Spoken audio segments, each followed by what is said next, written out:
we have officially started the Gemorah. We're going to review what it is that we learned last week and then get into the more involved version of a very similar thing this week. So what you'll need at any given time is the page that's got the Gemorah itself and the appropriate corresponding worksheet page. Okay, that's what you need at any given time. Currently, we're about to start the second proposed review of the Mishnah, because I'm pretty certain we concluded the first proposed review of the Mishnah. I just want to double check that that's correct. Yes? Yes, I wrote Okay, good. You're right, but you're right all the way to the bottom. That's the question. No, we got to the point where there were different colors that were statements. There we go. We did this. Okay, good. Okay, so let's have a look. Reminder. In the Gemorah page itself, please excuse the frequent interruptions, but they're painting. The paint is irritating me, so I have one at home also, but no, thank you. I'll just keep a little bit of water handy. You see? That's completely triggered him. Okay, so what we've seen is that this is not for immediate use, but you may as well have it. So what we've seen so far is if you have a look in the Gemorah itself, the pieces that are highlighted in orange, those are the questions. The pieces that are highlighted in green, those are the answers. The light green at the bottom is a secondary aspect to the answer, or a continued explanation of the answer. And the parts that are highlighted in red, those are the kashyas. Okay, so let's remind ourselves. There were 4 cases in the Mishnah. Let's quickly review what were the 4 cases. Case number 1. Right? This guy says my Tallis. This guy says it's my Tallis. How did we rule on that case? We'll have to take an oath. They both have to take an oath, right? Both sides have to take an oath. What's the oath that they have to take? The 3/4 belong to me. That's the next case. At least half is mine. At least no less than half is mine. No less than half is mine, and then we divide the proceeds. We sell the Tallis, divide the proceeds between them. Okay, scenario number 2. Riding the pony? No. That's number 3. The one guy accepts that a quarter of it is his, and that the So the one correct. So the one person says the whole thing is mine. The other person says half of it is mine, and then we say okay. So the person who claimed the whole thing is his has to swear that no less than 3/4 belongs to him. The person who swears that half is his, the person who claims that half is his, has to swear that no less than 1/4 is his, and then that's how we split it: 3/4 and 1/4. Okay, the third scenario was riding the animal. Right, doesn't matter what animal it is.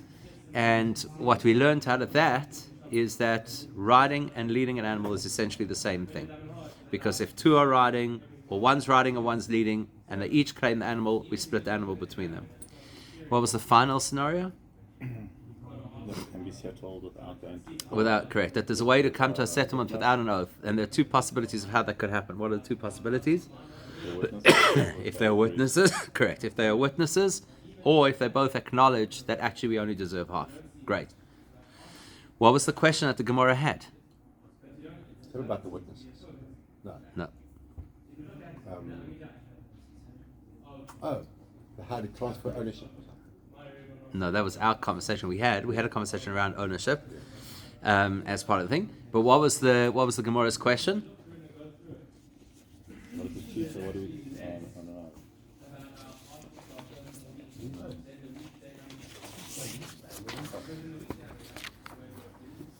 Yaakov. So, what was the question we had? The question was, why does the Mishnah... And do you want to take for that? Or not? So the question that the Gemorah asked was, why does the Mishnah seem to be saying the same thing in 2 different ways? Because it says that each guy says, this is my Tallis, this is my Tallis, and then each guy says, it is all mine, it is all... the first guy says, I found it, the second guy says, I found it. Then we said the first guy says, it's all mine, and then the second guy said, it's all mine. Why do I have to have both? And the Gemorah so far is answering, actually, that's exactly what it's saying. So let's read it on the worksheet side. Okay, let's read it on the worksheet side. So, first we have the question. Oh, you must have seen that one. Which one is it? It's first proposed review of the Mishnah. You should have it here last week. There you go. Yeah, exactly. Okay, so first proposed review of the Mishnah. So the blue on the worksheet, the blue tells us where the question lies. Lama li le. Does anybody remember what that means? Lama li le. Why something to me? Correct. Why? Right. Why is it necessary for me? For me. Okay. So lama li le Mishnah. Why is it necessary for me that the Mishnah should have said the following? What did the Mishnah say? That both parties argue that they're the ones who found the Tallis. If both parties argue that the entire Tallis belongs to them, why do I have to have both? Why don't you just say one? Lisni. So can you see that's in blue because that's the continuation of the question. Lisni, let it rather have taught chada, one of these two phrases. Why do I have to have two different phrases? Which implies two different cases. Just tell me one case. There's two people fighting over a tallis, and just say, the person says, the tallis is mine. Leave it at that. Simple. You always need a listening of the lama. If it's lamili le misna, then you'll have a listening. Okay? There are other variations of lamali. But it's common though. I'm saying if it's lamali le misna, then it will be followed by listening, because then I'm analyzing the Mishnah. There are other things I could analyze using a lamali. Why is it necessary? Yeah, or lamalei. Why was it necessary for him, the sage, to say X and Y? Do you have another first Listening mean? proposed? Yeah. What is? Listening means? Let it teach. So remember that Tov Nun Aleph is correct. So listening is it could have taught. I wrote over here could have said, but actually it should be it could have taught. Okay. So that's pretty much where we got up to last week. That was the question. Question is, why is it necessary for the Mishnah to tell me the same thing in two different ways? Now there's an underlying reason to ask this question. The underlying reason is that the goal of Mishnah is to be concise. And the reason Mishnah wants to be concise is because it's supposed to be an addendum to the scriptures. So in other words, it's not supposed to spell out all of the information. It's supposed to be like memory aids, like cliff notes, where you just basically are getting the core information. So bullet points. So if... What's that? Was that because of the Romans? No, there are various reasons. One of the reasons is simply there was no printing press. It wasn't like they were hiding the Torah. No, not at all. Not at all. They didn't have the capacity to mass produce Torah, number one. Number two, they didn't want people to stop the process of Torah Shabbal Peh, which is where you talk about it and you transfer it from generation to generation. So the less written, the more conversation. So it was very intentional. And that's why it's a very valid question to ask. Why is the Mishnah doing exactly the opposite of what Mishnah usually does, which is to condense? Here it seems like it's actually repeating itself. Now, do you think that the question is really, why is the Mishnah repeating itself? No. What's the question? Why is it? What's it teaching? What's it teaching us? That's the question. What's it teaching us? Obviously, it's not wasting the words. So You have to assume that it's correct. Exactly. It's not- Exactly. Exactly. We have to come from the perspective that the Mishnah knows what it's doing. The Mishnah is highly precise. And therefore, if the Mishnah says something that doesn't seem to fit the way in which Mishnah works, that's to alert us to the fact that there's something we need to know that's not immediately apparent. So it's a rhetorical question. It's not, I wouldn't even say it's rhetorical. It's a probing question, where essentially the question is saying, you read this Mishnah and you were satisfied. That means if you were satisfied reading this Mishnah, that means you missed what the Mishnah wanted to tell you. So I'm edging you on not to be satisfied. Now, what we're going to see happen over here is it's just such a classic way of the Gemorah doing things. Does anybody remember? I'm sure I could think of at least 2 or 3 people at this table who certainly will remember that Mad Magazine used to have something called Snappy Answers to Stupid Questions. Remember that? Jackie. No, that was Don Martin. I just remember folding the backpack. What can you see? Okay? So Snappy Answers to Stupid Questions, I always thought there was a profound lesson in that. The profound lesson is, if your question can be dealt with using a snappy answer, then it must have been a stupid question. Now, the reason I'm saying that is because the way Gemorah methodology works is, if we're going to ask a question on a Mishnah, first thing we're going to do is give the easiest answer. And then we'll explore the possibility that maybe that doesn't take us deep enough. And maybe there's a more involved answer. So that's exactly what's going to happen over here. So if you have a look, just even in the markings that I've used, if you have a look, you can see that next to the section of this piece that is question, there's just a question mark because it's a shaila, it's asking a question. And in the section that is the response and answer to that question, there's a single arrow which is supposed to represent replying. Now, if you look at the next worksheet page, you're going to see there's again a question, but this time you're going to see that the answer has a double arrow. And what I've tried to illustrate with this double arrow is this will be a more involved answer. Okay, so you see how the Gemorah is working. The Gemorah is saying, okay, let's first take the most generic question that we can ask at the beginning of the Mishnah. The most generic question we can ask is, why is the Mishnah repeating itself? It sounds like it's telling me the same thing in two different ways. To which the Gemorah will give a fairly, I don't want to say the word generic, but a fairly simple answer to address that. At that point, the Gemorah is going to say, that's beautiful, but if that is your solution, I have another way we could have solved it more easily. And therefore, the Gemorah is pushing us to realize that the Mishnah is telling us more than we would have expected. Now, the way it's going to tell us that the Mishnah is teaching more than we would have expected will be a more involved answer than the answer we're going to get now. The answer we're going to get right now is a very simple answer. So, let's look at it. The words we just had were lisni chada. It should have taught us just one of the two scenarios. In other words, our assumption, as Steve would very correctly say, our hava amina, our assumption at the beginning over here was that these are two different cases. There's a I found it versus I found it is one case. It's all mine versus it's all mine is one case. And now the Gemara is asking, why do I need two cases? And the correct answer to that would be because if you only had one case, you'd misunderstand what's going on. But the Gemara is going to first give a very simple explanation. That explanation is actually chada katani. Actually, it did teach us one case. How do you get out of two scenarios one case? Simple. There's a key letter in the story that's not actually used in the Mishnah, but you are supposed to read it this way. So this is how you're supposed to read it according to the Gemara at this point. Ze oimer. The first person comes to the courts and says, Ani mitzasia. I found this talus, ve kula sheli. And it's completely mine.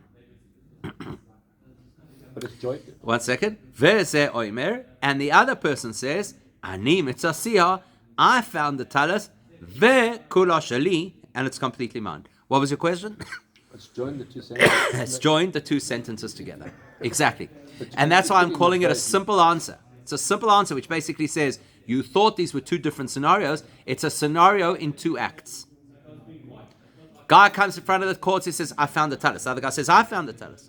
So the first guy says, yes, but it's mine. So the other guy says, no, it's mine. That's how the Gemara is bringing them together, threading them together into a single sentence.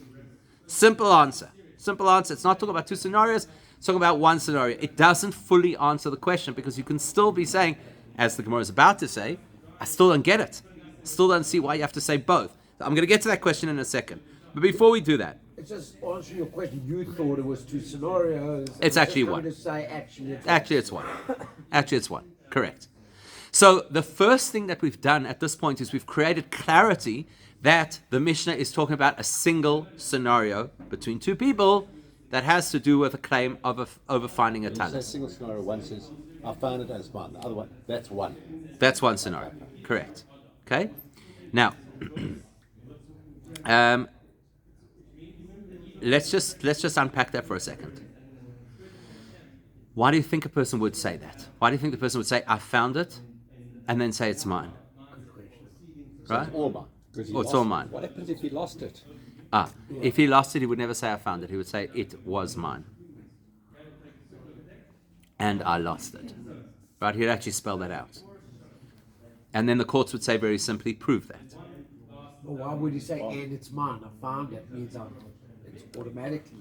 Good. Good. He found it. He got it. He has it in his possession. He doesn't have to repeat Good. it, and it's mine. Exactly. Don't you think that if a person says, I found something, don't you think they mean it's mine? Obviously. Right? And that's going to be the next question of the No, but Gemorah. what they're trying to say is, since I found it, it's legally mine. That's the definitely trying Yeah. to say. That's a statement that they, Yeah. But why do you even have to say that? In other words, let's put it this Why way. can't you say I found it? Does this belong to somebody else? Well, nobody here is suggesting that it belongs to somebody else. The only option over here is I found it and I'm allowed to take it. The question is, why do I then have to say, and it's all mine? If I found it, surely in this particular debate, when I say I found it, I mean it's mine. And the assumption is it was Hefka. The assumption is it was Hefka, yes. Yes. You have to assume that it was Hefka because if there's any reason to believe that it belonged to somebody, this is a non-starter. Okay? So exactly as you've identified, that's the next question the Gemorah is going to ask. So let's have a look at the next sheet. Second proposed review of the Mishnah. But before we do that, I'd like you to just look at the Gemorah itself so we can get the flow of the Gemorah. Okay, so do you see where we are in the Gemorah? We are now in the Gemorah at the third orange highlight. See that? The third orange highlight. Velisni. Do you see that? That's where we are in the Gemorah. The third orange highlight. After the GM, right? Correct. 3 lines after the GM. Okay, this is just to give you the flow. Okay, do you see that? Do you see that the answer this time is going to have 3 green segments. Do you see that? You see that? The answer is going to have 3 green segments. So let's go back. Let's go back to the previous question. The previous question, the answer was 1 green segment. Why? Because the answer was a simple, straightforward answer. You asked a question, and I'm answering your question. Whereas in the next piece, there are 3 green segments. That tells me that this is a compound answer. It's got various moving parts. Okay? Before we can start this answer, well, even before we can look at the question, before we start this section, we're going to go to one of Steve's favorite terms, Hava Amina. Okay? Okay, so let's have a look at it. You see it's by that little key icon. You see that little key icon? Next to it's got the Hava Amina on the sheet that says second proposed review of the Mishnah. See that? Hava Amina. So first of all, let's break it up into the actual translation. Hava in Aramaic would be the equivalent of Haya in Hebrew. Okay? So what's Haya in Hebrew? Was. Okay? Hava is was. So let's ask Yossi for a second. How would you say I was? Hayiti, right? Hayiti. That's how you'd say it in English. In Hebrew, I'm sorry. In Hebrew, right? So how would you say in Hebrew, I would have said in Hebrew? How would you say it? I would have said. Hayiti Omer. I would have said. Hayiti Omer. So, Haya is past tense. Hava is the Aramaic equivalent. The root Aleph Mem Nun in Aramaic is to say. In Aramaic. as well. In Hebrew, it's to acknowledge. Right? Aleph Mem Nun. Aleph Mem Nun is to acknowledge. Amen. Agreed. Right? To agree, to acknowledge. In Aramaic, Aleph Mem Nun is to say. If I have a verb, this is very important because what I'm about to say is a little confusing only because of stuff we've learned before. So before we learned, if I have a noun that's got an aleph at the end, the aleph at the end of the noun is like a hey in Hebrew at the beginning of a noun. It means the. So we had the word chad, which is one. Chada, one of them. Chada katani, one of them, or the one. It's teaching. But if I've got a verb, and the verb has an aleph at the end, that means I. Okay? So hava amina means I would have said. It's hayiti omer. Hava amina. I would have said. Okay, that's the direct translation. Now, the nature of a hava amina is that the Gemorah is going to put forward an hypothesis, and in all likelihood is going to disprove the hypothesis. So, let's try and use an example. Anybody? Sorry. If they say that, they're going to disprove. Correct. Anticipate that if I use the words hava amina, which, by the way, the Gemorah often uses the concept of a hava amina without the words, but if the Gemorah uses those words, hava amina, I know that what the Gemorah is going to do is disprove that hypothesis. Okay? It's just that you need to be aware of the fact that there are other ways that the Gemorah could present a hava amina without saying those words. And the principle will still be the same, that it's going to disprove that hypothesis. So let's see if between us we could come up with a hava amina. It doesn't have to be halachic, it could be anything in our lives that we think is a hava amina. I've got a very contemporary one for us, but let's see what anybody can come up with. Oh, let me give the example first, and we'll help everybody come up with an example. So, if I am driving up Catherine Street, and I need to turn onto Grayson Drive. You want to turn right? I want to turn right. Oh my word. Right? I want to turn right. And now they've put this bus lane over there, and they've completely removed the right turning lane. You go into that lane, you can turn. I would have thought that I can just go into the bus lane, because that used to be the turning lane, and turn right. That's what everybody's been doing. That's what everybody's been doing, right? Because that is a very common hava amina. You go left. Whatever the reason is, That's you don't thought that. yeah, exactly. That's a very common hava amina, right? The hava amina is, I would have said that up until now we always were in the far right lane, turning right onto Grayson. Now they're putting buses in that lane, but because there was always Not a turning if you lane, were in the WhatsApp group, you know. right? If you were. Exactly. So there is an example of an hypothesis that is disproved. Well, guess what? When the cops are standing there catching every person turning right in that lane, suddenly you realize your hava amina was wrong. Okay? Anybody else want to give an example of hava amina? I mean, like if there's an open packet of sweets in the cupboard. Yeah? Good. Right? And it's like, why is there a sign on it saying don't eat? Because if there's not a sign on it saying don't eat, you would have thought they're open. Okay, and the truth of the matter is, even if there's no sign, I would have thought that because it was left in the shul and it was left open, that means I'm allowed to help myself. Therefore, we'd have to say, guess what? Theft includes even when you think you could have it. No, but you can have it. It's just if there's an open packet of sweets, it's all tough. There's an open For meat and snacks. milk in the kitchen, you would have thought that it's okay because it's in the That's kitchen. actually interesting. In a meat kitchen, there was something there to drink. Yeah, there you go. Okay, so you're getting the idea, right? It's any kind of thought process that I would have imagined to be acceptable in a particular way, or I would have imagined that it works in a particular way, and then it will be disproven. I would have thought because I pay rates and taxes, I would have water. Oh, good. Good, exactly. I have a hava amina that if I pay rates and taxes, I'm going to have running water 24/7. Right? It's a great example. I'll take 5 days in a row. And it disproves that you don't have it. What's the disproof? Factually, it's not there. Factually, it's not the case. Right? So hava amina I would have assumed, but it's not the case. Okay, that's a very good one. That's a very good one. The water should work. Okay. Let's have a look. We're going to go through just the words first. So we've done the main concept, that is the key concept of this piece of the Gemorah. Let's go through the specific words that we're going to need that are new words. This is the hypothesis about why it's repeated. No, you're going to see the question's going to be a little different. So right now it's just a hypothesis. I'm saying right now we just know that hava amina means hypothesis. We haven't described yet what the hypothesis is. Let's just get a few other pieces of vocabulary and then we can go on. Yud, Daled, Ayin, which is used in both Hebrew and Aramaic. Yud, Daled, Ayin is the root of the word to know. We know this, right? We actually know this. Yodea, Echad mi Yodea, right? We're familiar with this term, means to know.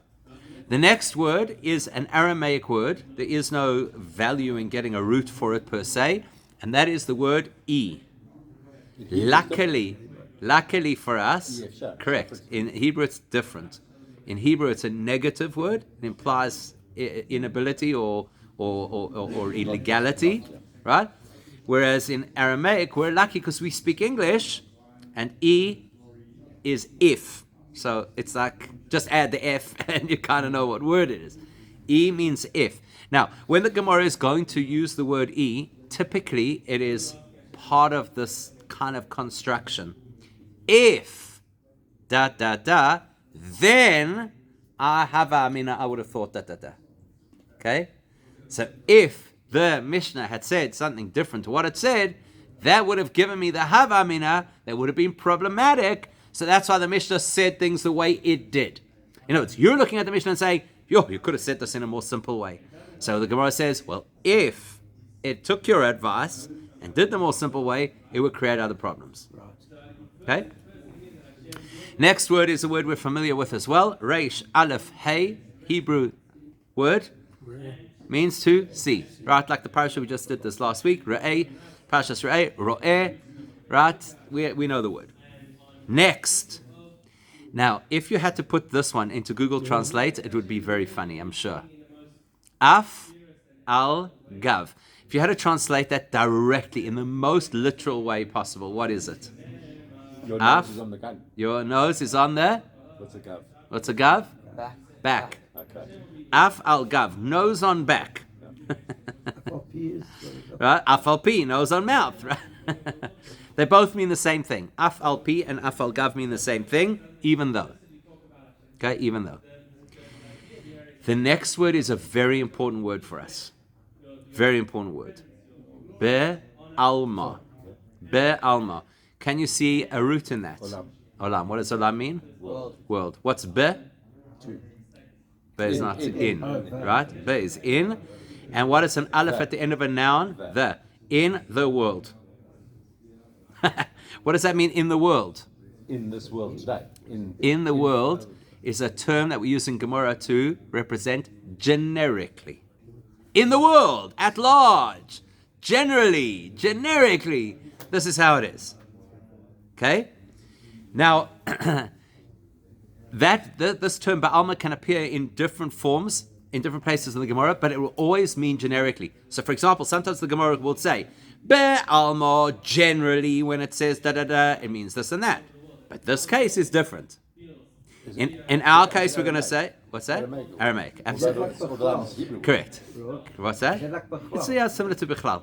Yeah. Ba'alma, generally. It's the same with grammar that we use in the Kaddish. No, that's literal. Be'alma, damiram, be'alma, the words that are said in the world. That's very literal. In Gemorah, be'alma means generically. Okay? And then, just to reiterate the word kuf nun hey, because we have already spoken about the principle of a kinyan. So this is just to remind us that the root for the word kinyan is kuf nun hey, which means to acquire. Doesn't mean buy. No, because there are other ways to acquire, not only buying. Finding is a way of acquiring. Gifts are a way of acquiring. Lifting is a way of making a kinyan. It's a mechanism of acquiring. Okay? Okay, so let's position ourselves. We've just completed the first piece of the Gemara, where the first piece of the Gemara asked, how come it is that the Mishnah is telling us two different scenarios? I found it. It's mine. So the Gemara says, no, relax. It's not two different scenarios. It's one scenario. It's the equivalent of a guy saying, I found it and it's mine. That's basically what the Mishnah is telling us. It's the equivalent of saying, I found it and it's mine. So, what's our next question? You could have said that more simply. Yeah, why do they both have to say that? And why do they have to say both formally? Yeah. Okay? So let's have a look. Velisni. Now we know what the word velisni means. What does it mean? Should have said. Right, velisni. And let it say or let it teach. Ani mitzasiha. What's ani mitzasiha? I found it. In other words, let the Mishnah just teach us that each of these guys comes in front of the Beis Din and says, I found the Tallis. And that's all the Mishnah had to say. That's it. And if that's all the Mishnah had to say, right, is and if that's all the Mishnah had to say, Ana. Anybody know what Ana is? Ana. That's Hebrew. And this is Aramaic. Right? So where do we have, I'll be impressed if anybody remembers this, but where do we have the word Ana in the Aramaic form in our davening? So you immediately have to just focus on how many places in the davening do we have Aramaic? Aramaic. I didn't know we Right? had any Aramaic. Right? There's no Kaddish, correct. Kaddish is Aramaic. What else do we have Aramaic in davening? What's the prayer of Lamatzeh? What's it called? Forgot. Uvalatzion. Avalzion, yeah. Uvalatzion only has a few lines of Aramaic in it. That's true. Has Kagavna, very good, on a Friday night. Excellent. Where else do we have Aramaic? Kiddush, no? Not in Kiddush. By the way, general rule is any part that is in Aramaic, except for the lines in Uvalatzion, any part that's in Aramaic, you do not say without a minyan. Right? That's just like a general line to bear in mind. So Kiddush is not Aramaic. No? So there's two others. The one is at Musaf on Shabbos, Yakum Purkon Min Shamaya. And the other, which is the one I'm referring to, is when we open up the Ark to take out the Torah, we say a paragraph, Brich Shemei Demare Alma. Right, that's Aramaic. So in that paragraph that we say when we open the Ark to take out the Torah, we have a line that says, Ana Avda de Kucha Brichu. So let's try and see if we could translate that sentence together, that phrase together. Let's start at the end. Kucha Brichu. What do you think that is? Hashem. Kucha, remember, an aleph at the end of a noun is a hey at the beginning, right? Hakadosh Baruch Hu. Kucha Brichu Hakadosh Baruch Hu. That's Hashem. Good. Avda. Avda. Avda with an aleph at the end. Aleph at the end is the Father. the Avda, the servant. The servant of Hashem. Okay, now let's complete the phrase. Ana Avda de Kucha Brichu. I am the servant of Hashem. Ana is Ani in Aramaic. Okay? Arabic as well. Yeah. Yes, correct. When were we supposed to know this Aramaic in our country? Well, see how many things we learn all at once. Okay, so let's go back. So the Gemorah is formulating a question. What's the question? Let the Mishnah only use the phrase for each person, that I found the object. And once the Mishnah tells us that, I, Yodano, I will know, right? Like in Hebrew, you'd say, Ani Yodati, so you'd say, Ano Yodano, right? So I would know, De Kula Sheli. De as a prefix in Aramaic means that. De. So, and now, Ano Yodana, I would know, de, that what? That's Kula Sheli. In other words, why do you have to spell it out? Why do you have to spell out that the guy's saying it's all mine? Surely, if he's saying I found it, surely he means it's all mine. Why did the Mishnah have to tell me that? In other words, let's go back. The first question we asked in the Gemorah was a generic question. Why is the Mishnah saying two different scenarios? One scenario is a person arguing with another person who found the tallis. Another scenario, two people fighting over who has the tallis. Maybe they got it a different way, not finding it. Says the Gemorah, no. It's all one scenario. I found it and it's all mine. Says the Gemorah, what if that's the case? Just say I found it, and we'll appreciate that the person obviously intends to say it's all mine. So he's trying to say that he found it, that only he found it. That's what he's trying to say. Correct. But if he's saying I'm the one who found it, why does he also have to say and it's mine? What else was he trying to say when he said I found it? Just think about it in normal life. Two people are walking down the street. There's a 100 rand bill sitting on the pavement. One person picks it up, and he goes to, now there's a whole fight. And the cops come. What do you say? I found it. Nobody. No, I'm saying they're both holding on to it, right? But I'm saying nobody ever says that in real life. I found it and it's mine. It's an implied message that if I found it, it must be mine. Is it because of the shape of the garment? No. Because it could be on either side of the mechitza. And I found it. Yes, exactly. But that's just how the scenario happened. The question is, why on earth would a person have to clarify and it's mine? Why do you have to clarify that? You've just said I found it. What else did you intend? You're standing in front of a court. You're fighting over a tallis. You said I found it. So obviously you mean it's mine. It implies something's dicey. You're not believing yourself. Okay. Now let's just remember one thing. It's also that this guy is lying. This guy did not find it. Only I found it. That's what I'm trying to say. Of course, but as soon as I say I found it, I'm implying he didn't. Yeah, you don't have to say I don't have to say I found it and it's mine, because that will prove that I don't think he found it. As soon as I said I found it, I meant he didn't find it. So now a really, really important introduction to how the Gemorah is going to answer this. Remember that the rule is the Mishnah wants to be as concise as possible, which means that the Mishnah wants to pack in as much information to as few words as possible. In other words, the fact that the Mishnah chose to say, I found it and it's mine, is not because we think one day a guy's going to walk into the courts and say those words. It's because the Mishnah is using this as an opportunity to tell me what the law is in this scenario. And by choosing these words, it's clarifying what the law is. So how's the Gemara going to show us that the Mishnah is clarifying? It's going to say, right, let's go with your theory. Your theory is that it would have worked just to say I found it. And you don't have to say more than that. Let's see what would happen if you did that.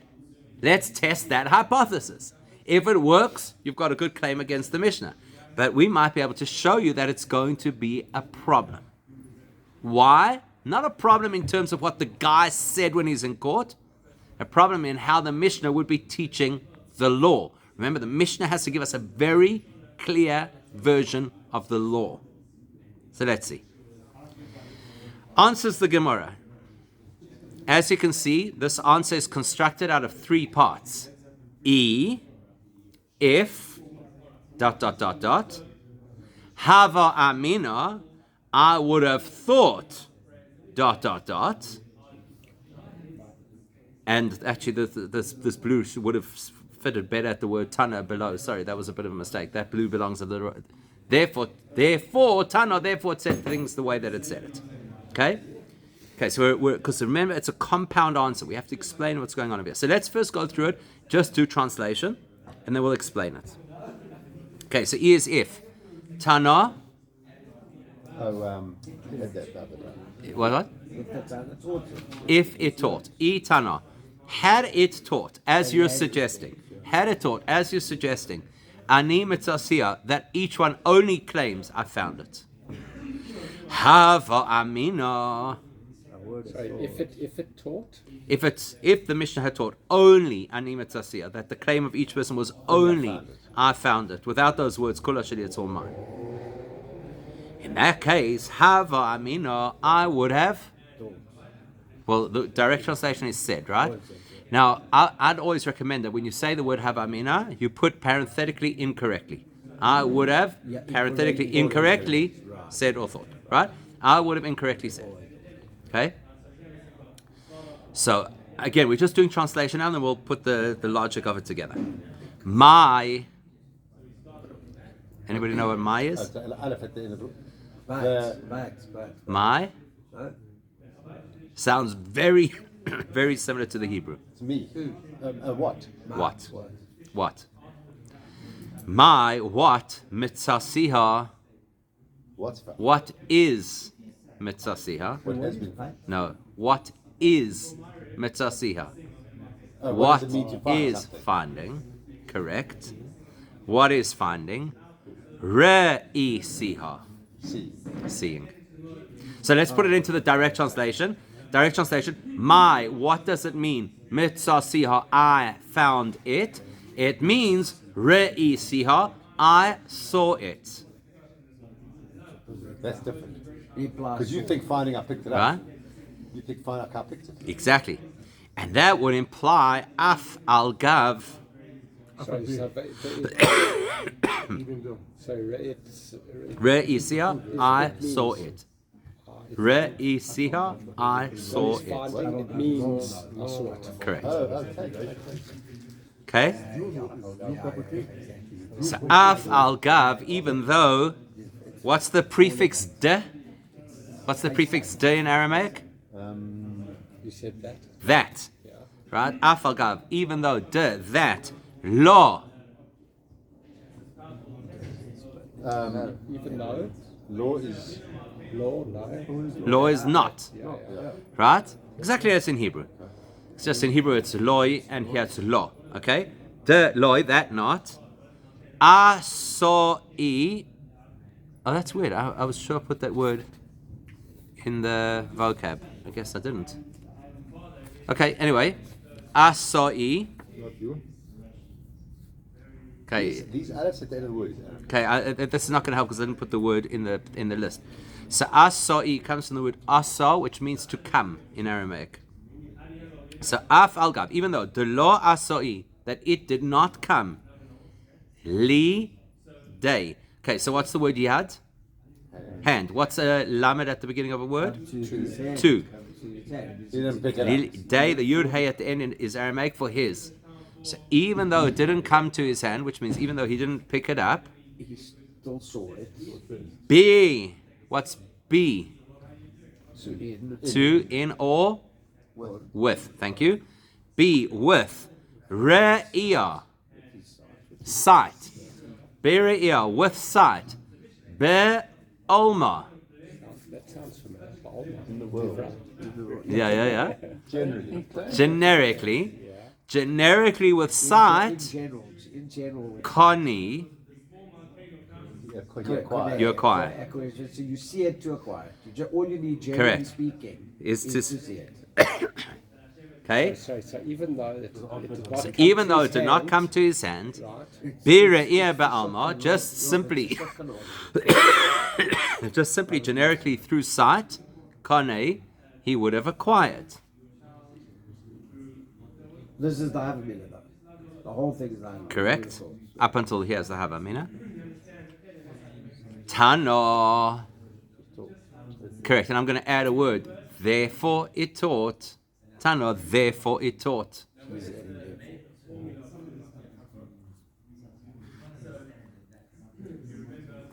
Kula sheli. It's all mine. De.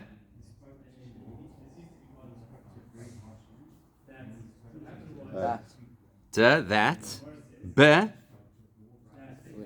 With. Re'iyah. Sat. Lo kani. You can't acquire. Okay, we did a pretty good job of constructing the language. So let's just now follow the logic. See, here's the logic. You're telling me that the Mishnah could have just said, person A claims I found it, and person B claims I found it. We make them each take an oath and we split the tallis between them. That's what you're proposing. Says the Gemorah, if that would have been the case, it would have caused me, the reader of the Mishnah, not the man in the court, me, the reader of the Mishnah, because the Mishnah is telling me the law in this case, it would have caused me to have a hava amina, to have an hypothesis, which is an incorrect hypothesis. What would my hypothesis have been? That people sometimes, when they see something, say, I found it first. That's what people do. So I might have misread into this Mishnah that you have a claim on an object by seeing it, by sight. And that would be halachically wrong. Therefore, the Mishnah, not the man in the court, the Mishnah added the phrase, kula shali, to illustrate that in the court, if the man wants to have a strong argument, he's going to have to be able to say, it was mine, meaning I did a legal acquisition, that I actually picked it up. In other words, the court has to guide him. You have no claim unless you are able to say, it's mine fully. And if you can't say that, it would never have gone into the court. Now, I don't know that. I've never sat in the court. I'm reading a Mishnah. So how's the Mishnah going to illustrate this to me? It's going to say that the nature of an acceptable argument in the court has to be, I found it, and explaining what I meant by I found it. It's not good enough just to use a generic term, I found it. I found it could mean I saw it. Because I could believe that I saw it is enough reason to claim I found it. So the Mishnah has to clarify, we will not accept that claim in a court. So we're constructing the language of how we're telling the story to show you what kind of an argument will be even accessible to get 50% of the tallis. But the phrase, and it is mine, means acquisition. Kula shalim means it is fully legally It mine. means the Kula, acquisition. fully legally mine. But we still don't know what that means yet. What that takes? Well, we know that it means I have to have possession. Because he uses the expression here. Correct. Because we have used the expression over here, asoi liyadei. It has to reach his hand. So that's explain to me what legal acquisition is. I have to have possession. Just before we stop, that's what I said. You got 1 point. Look behind the rabbit. Look how much is in there.